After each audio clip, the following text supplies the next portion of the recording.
Hello everyone, आपण पाहत आहोत फ्लुइड मेकॅनिक्स आणि मशिनरी हा सब्जेक्ट FMM. तर यामध्ये आपण बाळांनो युनिट नंबर 1 पाहत होतो लास्ट लेक्चर मध्ये. युनिट नंबर 1 आहे properties of fluid and fluid pressure measurement. तर लास्ट लेक्चर पर्यंत आपण प्रॉपर्टीज ऑफ फ्लुइड हा टॉपिक पाहिला होता. तर आजच्या लेक्चर मध्ये बाळांनो आपण पाहणार आहोत विस्कॉसिटी ऑफ फ्लुइड्स. फ्लुइडची विस्कॉसिटी म्हणजे काय? विस्कॉसिटी या वर्डचं स्पेशली जर तुम्ही मिनिंग घेतलं, शब्दशः अर्थ घेतला, तर तो येतो चिकटपणा. तर फ्लुइडची विस्कॉसिटी म्हणजे नेमकं काय? या विस्कॉसिटीचे टाइप्स कोणकोणते ते आपण आजच्या लेक्चर मध्ये पाहणार आहोत. चला तर मग पाहूया विस्कॉसिटी ऑफ फ्लुइड्स. ठीक आहे. विस्कॉसिटी मीन्स त्याला दुसरं नाव आहे डायनॅमिक विस्कॉसिटी. दोन प्रकारच्या विस्कॉसिटी असतात कुठल्याही फ्लुइडला. एक असते डायनॅमिक विस्कॉसिटी, एक असते कायनेमॅटिक विस्कॉसिटी किंवा कायनेमॅटिक विस्कॉसिटी. ठीक आहे. डायनॅमिक किंवा कायनेमॅटिक विस्कॉसिटी त्यातली जी पहिली आहे ती आहे डायनॅमिक विस्कॉसिटी. डायनॅमिक विस्कॉसिटीला फक्त विस्कॉसिटी म्हटलं तरी चालतं किंवा त्याला कोएफिशियंट ऑफ विस्कॉसिटी किंवा ऍब्सोल्यूट विस्कॉसिटी म्हटलं तरी चालतं. And dynamic viscosity is denoted by mu. Dynamic विस्कॉसिटीला आपण डिनोट करतो म्यू ने. ओके, म्यू असा काहीसा दिसतो बघा. आता डायनॅमिक विस्कॉसिटी म्हणजे काय डेफिनेशन पाहूया. याची डेफिनेशन खूप जास्त वेळा एक्झामला आलेली आहे. The property of a fluid which offers resistance to the movement of one layer over the another adjacent layer is called as viscosity or dynamic viscosity. ज्यावेळी कुठलंही फ्लुइड, फॉर एक्झाम्पल लिक्विड, जर कुठलंही फ्लुइड फ्लो होतं तेव्हा एक layer त्या फ्लुइडचा दुसऱ्या लेयरवर फ्लो होत असतो. एक लेयर दुसऱ्या लेयरवर फ्लो होत असतो. आता जेव्हा फ्लुइडचा एक लेयर दुसऱ्या लेयरवर फ्लो होतो तेव्हा असा एक फॅक्टर असतो जो काय करतो की त्या फ्लुइडच्या मूवमेंटला रेजिस्ट करतो, त्या फ्लुइडच्या मोशनला रेजिस्ट करतो. त्या फॅक्टरला म्हणतात viscosity means dynamic viscosity. Dynamic viscosity is the property of fluid which offer resistance to the movement of fluid over one another layer. एक लेयर जेव्हा दुसऱ्या लेयरवर मूव्ह व्हायला जातो, फ्लुइडचा एक लेयर, तुम्ही विचारात घ्या. फॉर एक्झाम्पल मी पाणी घेतलं, एका भांड्यामध्ये पाणी घेतलं आणि ते पाणी असं फेकलं, तर ते कुठेतरी जाऊन थांबेल का नाही? का थांबेल? तिने तर पुढे जायला पाहिजे. कारण फ्लुइडची एक महत्वाची प्रॉपर्टी काय आहे की फ्लुइड ऑलवेज फ्लो होतं. फ्लुइड काय होतं? फ्लो होतं. मग ते का नाही फ्लो झालं किती पण दूर? का थोड्या वेळ पुढे जाऊन थांबलं? त्याचं कारण फ्लुइडमध्ये अजून एक प्रॉपर्टी आहे, ती म्हणजे विस्कॉसिटी. विस्कॉसिटीमुळे फ्लुइडच्या मोशनला रेजिस्टन्स मिळतो. जसं इलेक्ट्रिसिटीच्या मोशनला, इलेक्ट्रॉनच्या मोशनला कोणाचा रेजिस्टन्स आहे? रेजिस्टन्स या फॅक्टरचा. रेजिस्टन्सच आहे ना जो इलेक्ट्रॉनला फ्लो होऊ देत नाही, इलेक्ट्रिसिटीला अपोज करतो, त्याला रेजिस्टन्स म्हणतात. अगदी तसं फ्लुइडच्या मोशनला किंवा फ्लुइडच्या मूवमेंटला रेजिस्टन्स प्रोव्हाइड करणारी एक प्रॉपर्टी आहे, त्या प्रॉपर्टीला म्हणतात viscosity. The property of fluid which offer resistance to the movement of fluid over one another layer is called as viscosity or dynamic viscosity. Viscosity म्हणजे एक अशी फ्लुइडची प्रॉपर्टी आहे जी फ्लुइडच्या मूवमेंटला रेजिस्ट करते. It offer resistance to the movement of fluid over one another layer. म्हणजे जेव्हा फ्लुइडचा एक लेयर दुसऱ्या लेयरवर मूव्ह होत असतो तेव्हा एक फ्लुइडची प्रॉपर्टी काय करते? त्या फ्लुइडच्या मोशनला रेजिस्टन्स ऑफर करते. त्याला म्हणतात विस्कॉसिटी किंवा डायनॅमिक विस्कॉसिटी. Got it? पुढे alternatively viscosity is defined as the property of fluid which offer resistance to the deformation under action of shear force. विस्कॉसिटीची दोन डेफिनेशन. आता पहिली डेफिनेशन जरी समजून घेतली ती लिहिली तरी चालेल. अजून एक डेफिनेशन कसं म्हणता येईल की जेव्हा फ्लुइडचा एक लेयर दुसऱ्या लेयरवर फ्लो होतो, एक लेयर जेव्हा दुसऱ्या लेयरवर फ्लो होत असतो ना तेव्हा तिथं शियर फोर्स ऍक्ट होत असतो. आणि जेव्हा शियर फोर्स ऍक्ट होतो, जेव्हा त्या ठिकाणी शियर फोर्स ऍक्ट होतो तेव्हा त्या ठिकाणी झालेलं जे मोशन आहे त्या मोशनला अपोज करणारी जी प्रॉपर्टी आहे तिला विस्कॉसिटी म्हणतात. म्हणजे इथे सांगताना त्यांनी सांगितलं एका लेयरवर दुसरा लेयर, आणि इथं सांगताना फक्त शियर फोर्स एवढाच वर्ड यूज केला. मग शियर फोर्स एका लेयरवर दुसरा फ्लुइडचा फ्लो होणे म्हणजे शियर फोर्स. मग ज्यावेळी शियर फोर्सच्या ऍक्शनला फ्लुइडची प्रॉपर्टी रेझिस्ट करते तेव्हा फ्लुइडच्या त्या प्रॉपर्टीला विस्कॉसिटी म्हणतात. किंवा फ्लुइडचा एक लेयर जेव्हा दुसऱ्या लेयरवर फ्लो होतो तेव्हा त्या मोशनला अपोज करणारी फ्लुइडची प्रॉपर्टी म्हणजे विस्कॉसिटी. कळालं ना? ओके. मग अशा पद्धतीने बाळांना दोन डेफिनेशन यातली कुठलीही एक तुम्ही एक्झामला लिहायची आहे 2 मार्कांकरता. ओके. मी तर म्हणेल ही पहिली डेफिनेशन इझी आणि सोपी आहे जरी ती थोडीशी लेंदी असली तरी. ओके. मग viscosity is the property of fluid by virtue of which it offers resistance to the movement of fluid when one layer flows over or moves over another layer of fluid. Viscosity फ्लुइडची अशी property आहे ज्यामध्ये फ्लुइडचा एक layer दुसऱ्या लेयरवर flow होतो आणि जेव्हा तो फ्लो होतो तेव्हा तिथे मोशनला अपोज करणारा एक फॅक्टर आहे, अपोज करणारी एक प्रॉपर्टी आहे फ्लुइडची, त्या प्रॉपर्टीला म्हणतात विस्कॉसिटी किंवा डायनॅमिक विस्कॉसिटी. ओके. आता डायनॅमिक विस्कॉसिटी बघा बरं का. डायनॅमिक विस्कॉसिटीचा फॉर्म्युला, डायनॅमिक विस्कॉसिटी जी असते ना बाळांनो त्या डायनॅमिक विस्कॉसिटीला इकडे लक्ष द्या म्हणतात म्यू. डायनॅमिक विस्कॉसिटीला काय म्हणतात? म्यू. मग आता इथे काय सांगितलं, मॅथमॅटिकली जर त्याचा फॉर्म्युला तयार करायचा झाला then shear stress is denoted by tau. हे सॉम मध्ये शिकलो होतो स्ट्रेंथ ऑफ मटेरियल मध्ये. काय? Shear stress is denoted by tau. हा टाऊ आहे उलटा जे. Tau it is directly proportional to the velocity gradient. It is directly proportional to velocity gradient. तुम्ही म्हणले व्हेलॉसिटी ग्रेडियंट म्हणजे काय? व्हेलॉसिटी ग्रेडियंट म्हणजे असा फॅक्टर की जेवढं तुमचं फ्लुइड डिस्टन्स ट्रॅव्हल करेल तेवढी त्याची व्हेलॉसिटी कमी होईल. फॉर एक्झाम्पल व्हेकल घ्या साधं सिंपल. मी गाडी चालू केली, बाईकवर मी ट्रॅव्हल करतोय, माझा स्पीड 50चा होता, चावी बंद केली. जसं मी पुढं पुढं जाईल तसं व्हेलॉसिटी कमी होईल का? अगदी तसं फ्लुइडचं होतं. पाण्याला जर मी असं घेतलं ना असं फ्लो केलं फरशीवरून, इथे स्पीड जास्त आहे, जसं पाण्याचे लेअर पुढं पुढं जातील व्हेलॉसिटी कमी होईल. म्हणजे as the distance travelled velocity goes on decreasing. याला म्हणतात व्हेलॉसिटी ग्रेडियंट. मग ते म्हणतात shear stress tau is directly proportional to the velocity gradient DU by DY. U म्हणजे काय? व्हेलॉसिटी. वाय म्हणजे काय? डिस्टन्स. म्हणजे derivative of velocity with respect to distance is called as velocity gradient and shear stress is directly proportional to the velocity gradient. Tau is directly proportional to the velocity gradient. पण मला प्रोपोर्शनॅलिटीचं चिन्ह नकोय, मला is equal to पाहिजे, त्याला formula म्हणतात.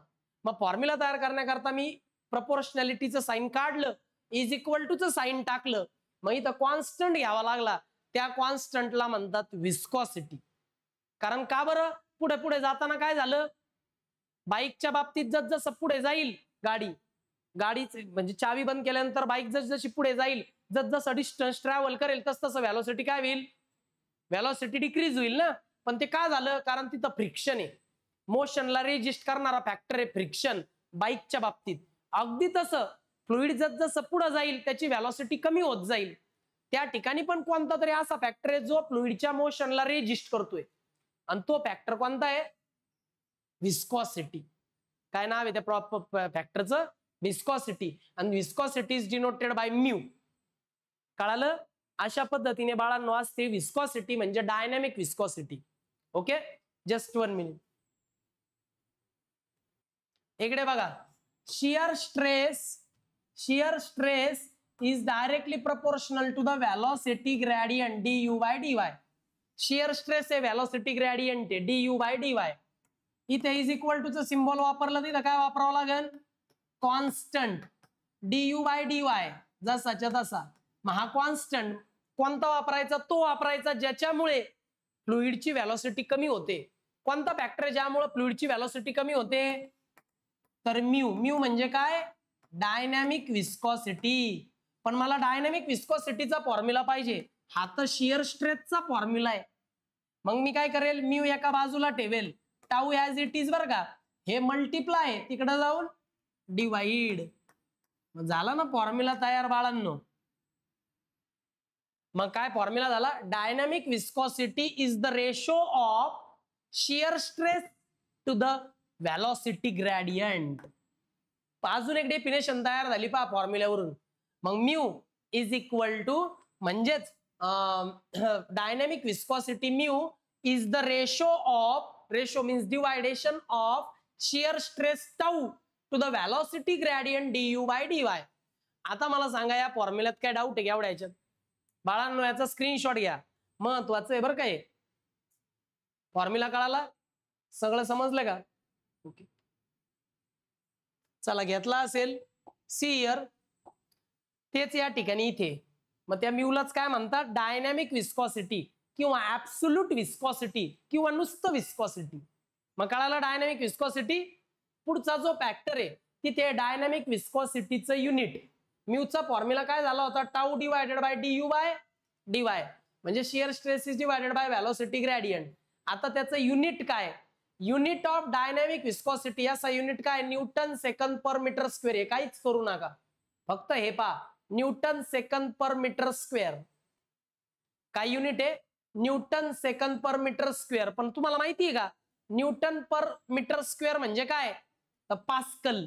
मग pascal second हे पण एक युनिट आहे. हे सेमच आहे. न्यूटन पर मीटर स्क्वेअर म्हणजे प्रेशर आणि प्रेशरचं युनिट आहे पास्कल, म्हणून इथं पीए म्हणजे पास्कल सेकंद हा फॉर्म्युला.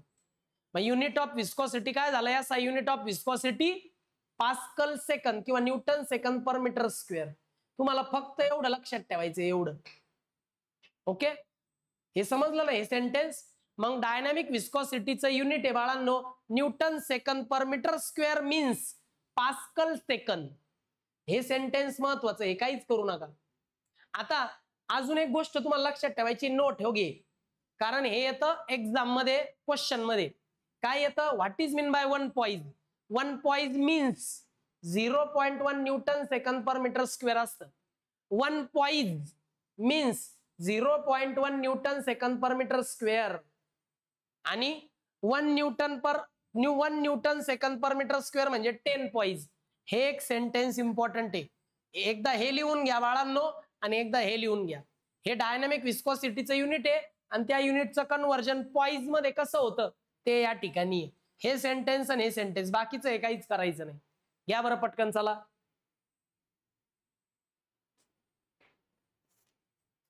पेपरला आलेलं आहे state the units of dynamic viscosity. म्हटलं की हे आणि हे दोन्ही पैकी एक लिहायचं किंवा ही ओळ लिहायची, काही लिहा चालेल. चला बाळांनो आता कळाला असेल डायनॅमिक विस्कॉसिटी म्हणजे काय. आता पुढचा कन्सेप्ट येतो बाळांनो viscosity index. What is mean by viscosity index? जेव्हा आपण विस्कॉसिटी सांगतो युनिट काय विस्कॉसिटीचं? Newton second per metre square. मी म्हटलं काय विस्कॉसिटी आहे, मग मी त्यांनी एक समोरच्या व्यक्तीने मला सांगितलं की 10 पॉइज एवढी विस्कॉसिटी. पण ते ऐकायला विचित्र वाटतं आणि नंतर कळतही नाही 10 पॉइज विस्कॉसिटी म्हणजे काय. विस्कॉसिटी सांगताना एका नंबर मध्ये सांगितली जाते, त्याला म्हणतात विस्कॉसिटी इंडेक्स. कळालं?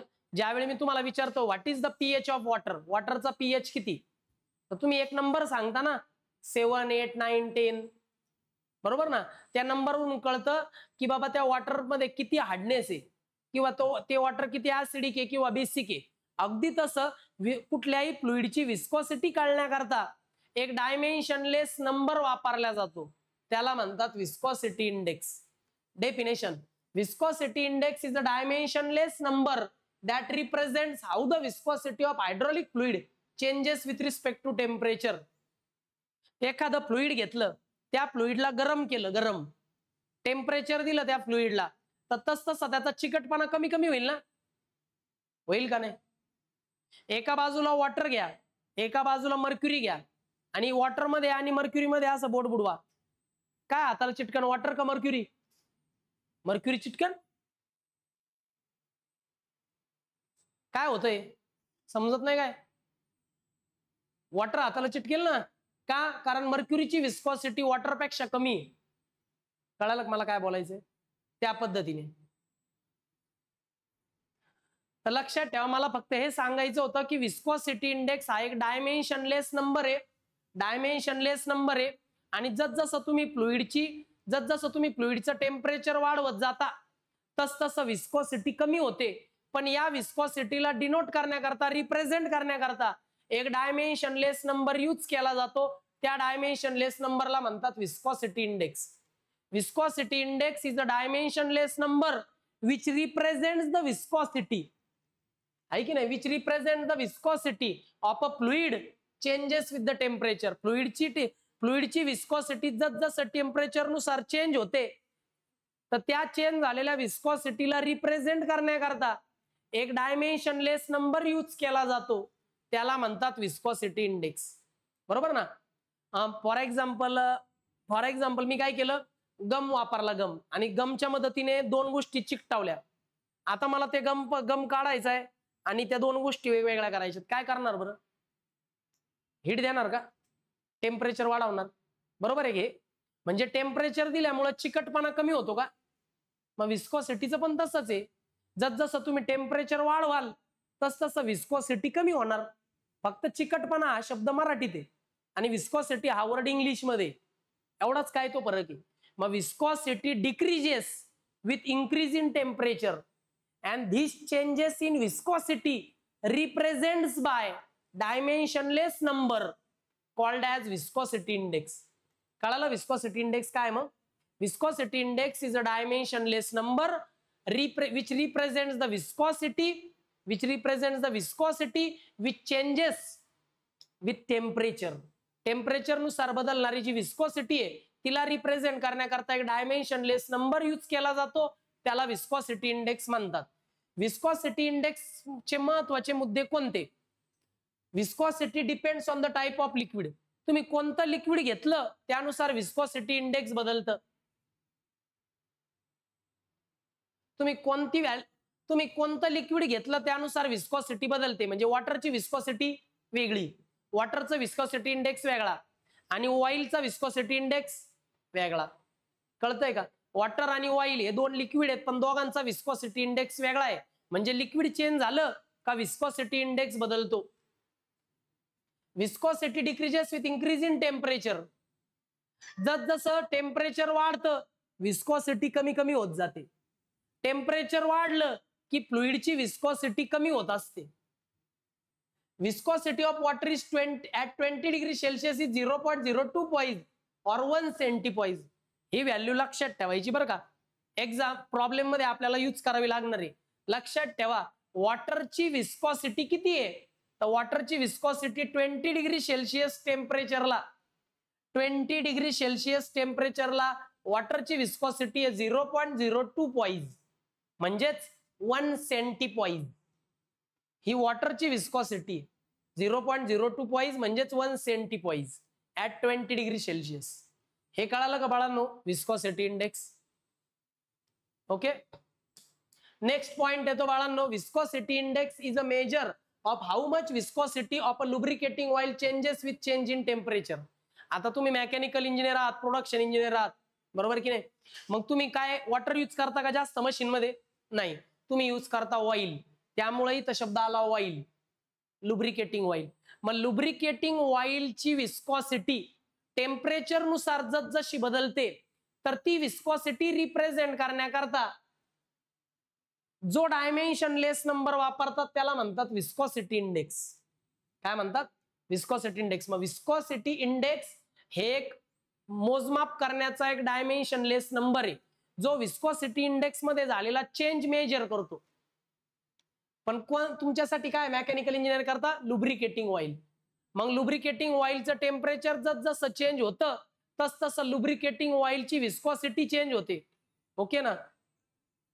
तसं लुब्रिकेटिंग ऑइलची विस्कॉसिटी चेंज होते आणि विस्कॉसिटी जी चेंज झाली तिला रिप्रेझेंट करण्याकरता वापरतात विस्कॉसिटी इंडेक्स. कळालं विस्कॉसिटी इंडेक्स? मग viscosity index is a measure of how much viscosity of a lubricating oil changes with temperature. Temperature नुसार लुब्रिकेटिंग ऑइलची विस्कॉसिटी कशी चेंज होते, हा चेंज शो करण्याकरता जो डायमेन्शनलेस नंबर वापरतात त्याला म्हणतात विस्कॉसिटी इंडेक्स. तुम्ही ही डेफिनेशन लिहा किंवा ही लिहा, फरक पडत नाही. The higher viscosity index of oil shows the viscosity of oil changes less per unit change in temperature.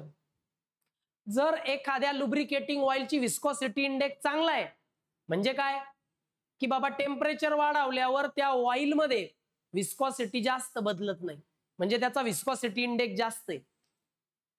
For example मी एक ऑइल घेतलं, त्या ऑइलला टेम्परेचर दिलं, पण तरी त्या ऑइलची विस्कॉसिटी बदलतच नाहीये, म्हणजे त्या लुब्रिकेटिंग ऑइलची विस्कॉसिटी इंडेक्स हा जास्त आहे. विस्कॉसिटी इंडेक्स त्या ऑइलचा जास्त आहे, म्हणूनच टेम्परेचर दिल्यानंतर सुद्धा त्या ऑइलची विस्कॉसिटी चेंज होत नाही. आणि विस्कॉसिटी इंडेक्स कमी असेल तर थोड्या टेम्परेचर मध्ये सुद्धा ऑइलची विस्कॉसिटी बदलते. In other words, an oil with higher viscosity index provides a more stable lubricating oil film over a wide range of temperature. म्हणजे याचं मिनिंग असं झालं की ते ऑइल चांगल्या क्वालिटीचं आहे ज्याचा विस्कोसिटी इंडेक्स चांगला आहे. विस्कोसिटी इंडेक्स चांगला असेल तर टेम्परेचर जरी वाढलं तरी ऑइलची विस्कोसिटी कमी होत नाही, ऑइलचा चिकटपणा कमी होत नाही. कळालं? अशा पद्धतीने विस्कोसिटी इंडेक्स आहे बाळांनो, याचा देखील स्क्रीनशॉट घ्या. ओके, आता लास्टचा जो टॉपिक आहे आजच्या लेक्चरचा तो आहे कायनेमॅटिक विस्कॉसिटी. कायनेमॅटिक विस्कॉसिटी हा दुसरा टाइप आहे विस्कॉसिटीचा. पहिला डायनॅमिक विस्कॉसिटी होता. Kinematic viscosity is defined as the ratio of dynamic viscosity to its density. एखादं फ्लुइड घ्यायचं, त्या फ्लुइडची डायनॅमिक विस्कॉसिटी डिवायडेड बाय त्या फ्लुइडची डेन्सिटी घ्यायची. Dynamic viscosity divided by density केलं की जी काही व्हॅल्यू येते तिला म्हणतात kinematic viscosity. Kinematic viscosity is the ratio of dynamic viscosity divided by density. Okay, mathematically kinematic viscosity is divided by nu. याला काय म्हणतात? नू, NU, नू. हा नू आहे, व्ही सारखा दिसतो पण तो नू आहे, हसू नकोस वाटतं. It is the ratio of dynamic viscosity divided by density mu upon rho. आणि कायनेमॅटिक विस्कॉसिटीचं युनिट लक्षात ठेवायचंय मीटर स्क्वेअर पर सेकंद. काय युनिट आहे? Metre square per second. या SI युनिट आहे बाळांनो त्याचं. ओके, त्याला अजून एक युनिट वापरलं जातं, हे SI युनिट आहे metre square per second. SI unit SI system मध्ये युनिट आहे metre square per second. CGS system मध्ये युनिट आहे centimetre square per second. Centimetre square per second म्हणजे स्ट्रोक. काय? स्ट्रोक. आणि हे लक्षात ठेवायचंय 1 stroke is equal to 10⁻⁴ metre square per second. Okay, कळालं? चला याचा फॉर्म्युला लिहून देतो, मग आपण थांबूया. इकडे लक्ष द्या. Kinematic viscosity is divided by nu. ठीक आहे, याला नू म्हणा. This is a kinematic viscosity nu. ठीक आहे, it is the ratio of kinematic viscosity is the ratio of dynamic viscosity mu to the density rho. हे unit झालं बरं का, फॉर्म्युला तयार झाला कायनेमॅटिक विस्कॉसिटीचा. आता SI युनिट, या कायनेमॅटिक विस्कॉसिटीचं युनिट आहे metre square per second. CGS सिस्टीमचं युनिट आहे बाळांनो सेंटीमीटर स्क्वेअर पर सेकंद. पण तुम्हाला माहिती आहे 1 सेंटीमीटर स्क्वेअर पर सेकंद म्हणजे 1 स्ट्रोक. याला स्ट्रोक असंही म्हणतात. 1 सेंटीमीटर स्क्वेअर पर सेकंद म्हणजे 1 स्ट्रोक. आणि 1 स्ट्रोक म्हणजे 10⁻⁴ metre square per second. Metre square per second. याचा स्क्रीनशॉट घ्या. अशा पद्धतीने मी तुम्हाला सांगितलं आज डायनॅमिक विस्कॉसिटी, विस्कॉसिटी इंडेक्स आणि कायनेमॅटिक विस्कॉसिटी. काय डाऊट आहे? समजले तिन्ही मुद्दे? ओके, चालेल. भेटूयात नेक्स्ट लेक्चरला नेक्स्ट टॉपिक बरोबर. Bye students.